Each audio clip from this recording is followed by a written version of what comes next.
Channel learn English with Mangilal में स्वागत है। तो हम टेंस पढ़ते पढ़ते यहाँ तक आ गए। थर्ड टेंस का हमने इंट्रोडक्शन पिछले वीडियो में पढ़ा था, ठीक है। और ये भी पढ़ा था कि अगर दो विपरीत क्रिया एक साथ होते हैं तो हम उसको भी थर्ड टेंस में लिख लेते हैं, ठीक है, लिख सकते हैं।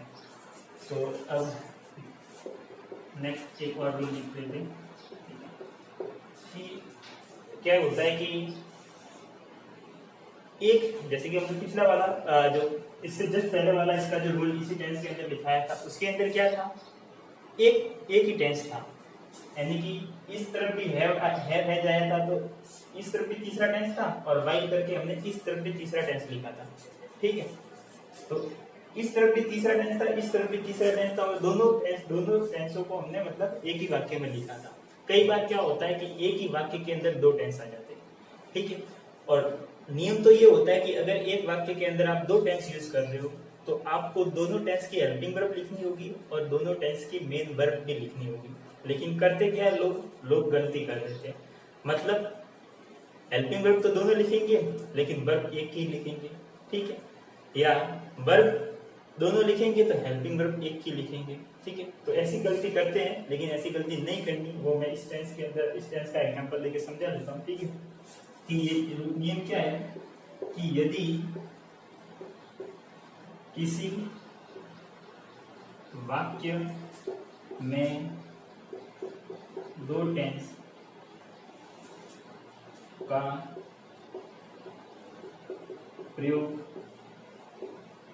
किया जा रहा है तो हमें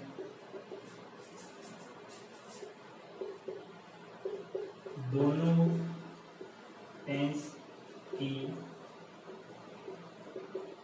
हेल्पिंग वर्ब व दोनों टेंस की मेन वर्ब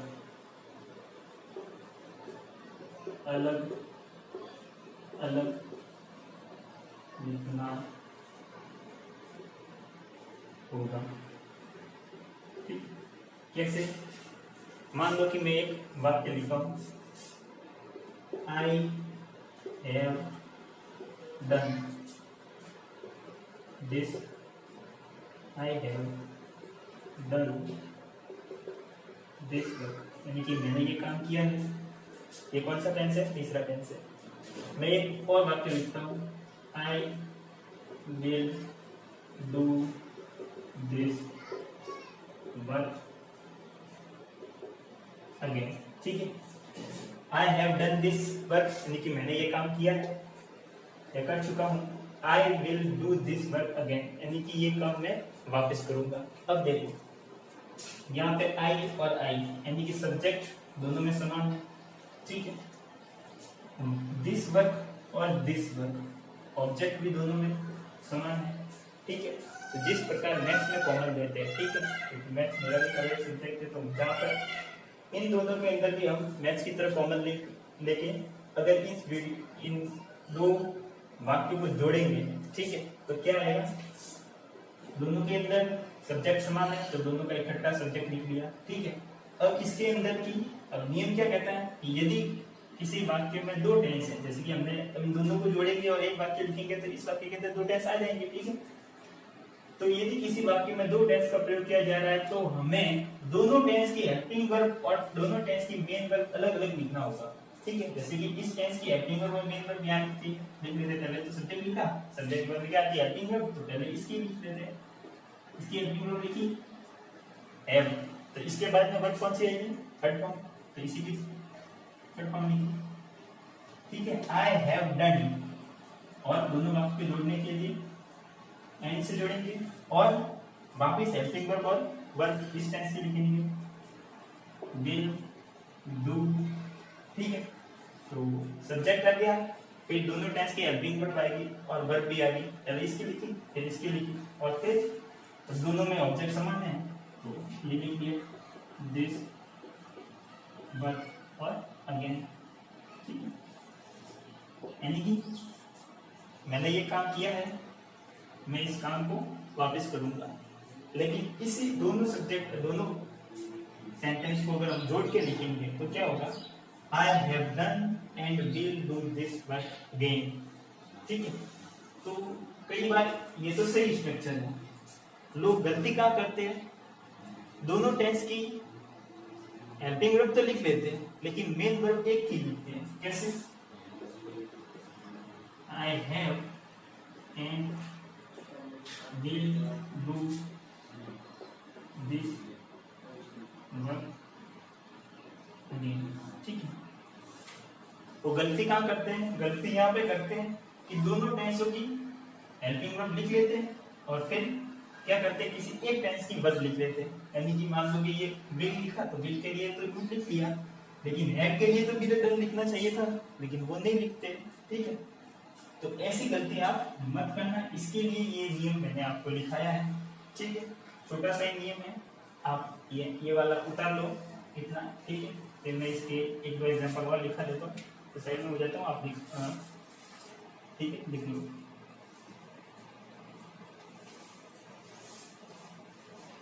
ठीक,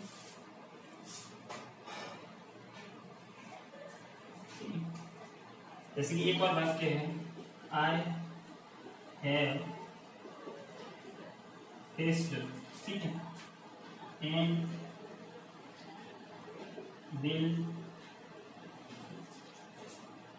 आई लिखा है उस पर ही लिखो, he has faced and will face again the same problem। यानी कि उसने फेस की है और आगे भी सेम प्रॉब्लम को फेस करेगा। ठीक है, तो ये टेंस अलग है, लंबा टेंस है, करेगा करेगी करेगी, और किया है। ठीक है, ये भी टेंस अलग है। तो अगर दो टेंसों को हम एक ही सेंटेंस में किसी भी कंजक्शन द्वारा जोड़ रहे हैं तो दोनों टेंसों की अलग अलग हेल्पिंग वर्ब और उस हेल्पिंग वर्ब के हिसाब से जो भी कंफर्टेबल वर्ब लगती है वो वर्ब लिखना अनिवार्य है। ठीक है, एक और लिख लेता हूं, जैसे कि I have visited and will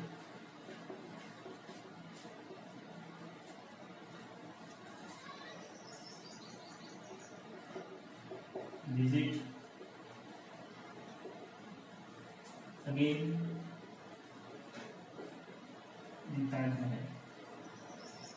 ठीक है, यानी कि मैंने ताजमहल देखा है और मैं वापस ताजमहल देखूंगा, तो ये भी अलग टेंस है, ये भी अलग टेंस है, लेकिन दोनों को जब दिख रहे हैं तो दोनों टेंसों की हेल्पिंग वर्ब और दोनों टेंसों की हेल्पिंग वर्ब के अकॉर्डिंग सी कौन सी वर्ब लगती है वो लिखेंगे। क्योंकि है तो ये अपने साथ वर्ब की थर्ड फॉर्म में लेगा, और विल है तो ये अपने साथ हमेशा वर्ब की फर्स्ट फॉर्म में लेगा। हम उल्टा पुल्टा कर लेते हैं कि यहाँ तो विजिट लिख ले और यहाँ पे विजिटेड लिख ले तो भी खोटा हो जाएगा।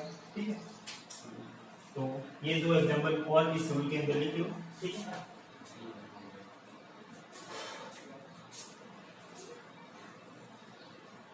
मोर जगह कम पड़ रही है तो मैं मिटा देता हूँ, ये बात में लिखी गया है।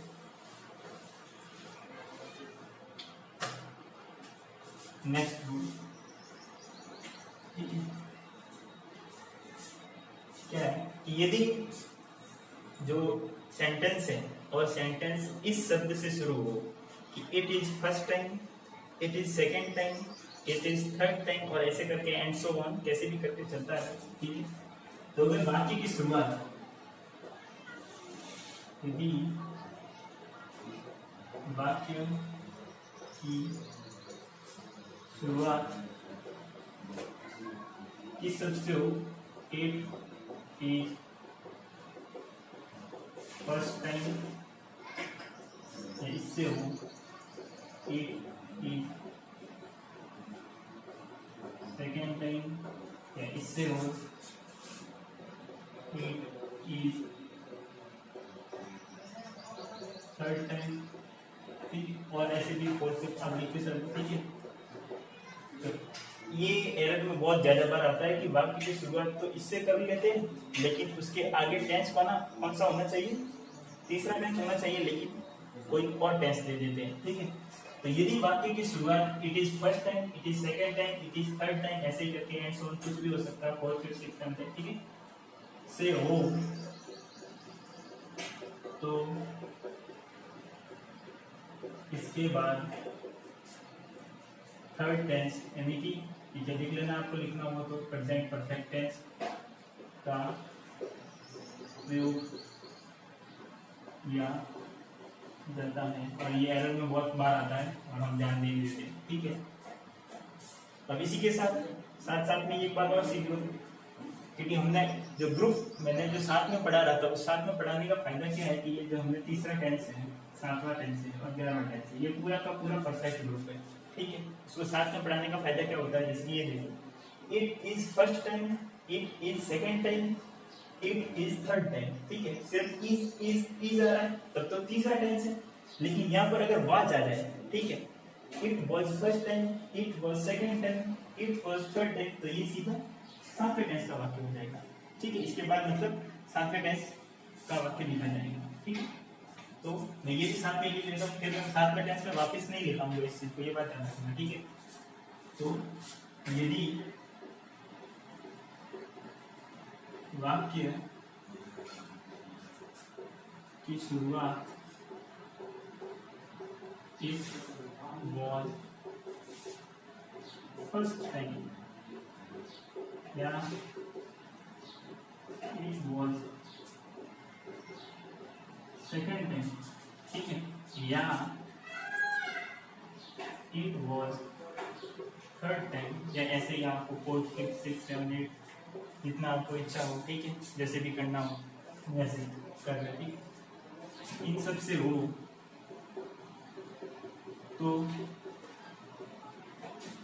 इसके बाद वाक्य को सातवें टेंस में, सातवां टेंस कौन सा, पास्ट परफेक्ट टेंस, ठीक है, लिख लेना पुस्तक में, पास्ट परफेक्ट टेंस में लिखा जाएगा,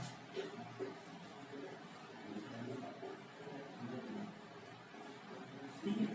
तो सिंपल सी बात है, अगर it is first time, it is second time, it is third time, इस सब इससे अगर वाक्य शुरू हो रहा है तो ये हमेशा अपने बाद थर्ड टेंस का उपयोग करेगा। और it is first time, it is second, it was first time, it was second time और इट वाज थर्ड टाइम से अगर वाक्य शुरू हो रहा है तो ये अपने बाद हमेशा सातवें टेंस यानी कि पास्ट परफेक्ट टेंस का उपयोग करेगा, ठीक है। तो हम इसके मतलब कोई कुछ एग्जांपल से हम देख लेते हैं, ठीक है, कि it is first time you have appeared in the exam, ठीक है। यानी कि यह पहली बार है, यह पहली बार है कि तुम एग्जाम में अपियर हुए हो, यानी कि तुमने एग्जाम दिया है, कोई सा भी एग्जाम हो, मान लो फर्स्ट टाइम दिया हो, ठीक है। तो हम क्या कहेंगे कि ये पहली बार है कि तुमने एग्जाम दिया है। इसकी तरह एक और वाक्य कैसे लिख सकते हैं, जैसे कि यह पहली बार है, it is first time you have attended the seminar, यानी कि यह पहली बार है जब तुमने सेमिनार अटेंड किया, इससे पहले तुम कोई सेमिनार अटेंड नहीं किया, ठीक है। तो अगर इसकी तरह मतलब अगर एक और वाक्य लिख ले, इस बार आप जैसे वर्ड से लिख लेते, ठीक है, यानी कि हाँ, और एक और जो है ये थर्ड टाइम है, ठीक है, इसके साथ एक और आ जाता है, तो ये भी आ जाएगा, इट इज लास्ट टाइम, ठीक है, फर्स्ट सेकंड थर्ड आए तो लास्ट भी आएगा कहीं ना कहीं, ठीक है। तो इट इज लास्ट टाइम भी आए तो भी तीसरे टेंस के अंदर होगा, और इसी तरह it was first time, it was second time, third time की तरह इसी तरह इसमें भी है, इट वाज लास्ट टाइम, इससे भी वाक्य शुरू तो सातवें टेंस में, ठीक है। मैं ये था मेरे दिमाग से निकल गया, तो अब आप लिख लेना, ठीक, तो ऐसे आ जाए, it was last time we have journeyed by train,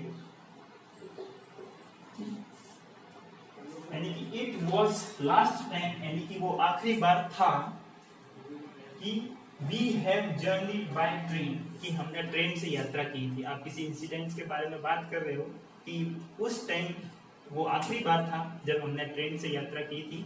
उसके बाद हमें कभी ट्रेन से यात्रा करने का मौका नहीं मिला, या हो सकता है कि हमने फिर बस से या व्हीकल से या पर्सनल कार से आपने यात्रा की हो, लेकिन वो आखिरी बार था जब हमने ट्रेन से यात्रा की थी। ठीक है, मैं हिंदी भी साथ साथ में समझाता जा रहा हूँ, क्योंकि आपको अर्थ भी तो पता होना चाहिए कि क्या लिखा हुआ है। इतना तो मैं बता दूंगा कि हाँ इसके बाद में तीसरा टेंस आ जाएगा, वो तो आपको दिख ही रहा है ना, लेकिन ये तीसरा टेंस अर्थ क्या निकलता है वो भी तो जरूरी है।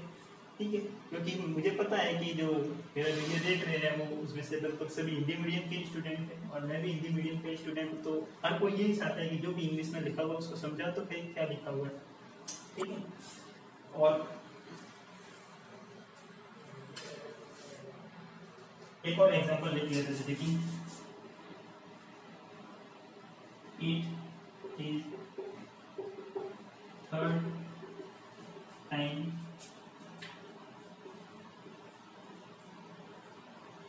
They lost. ठीक है,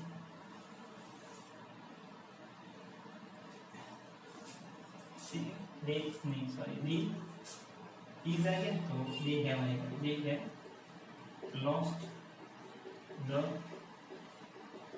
फाइनल मैच। ठीक है, इट इज थर्ड टाइम यानी कि ये तीसरी बार है।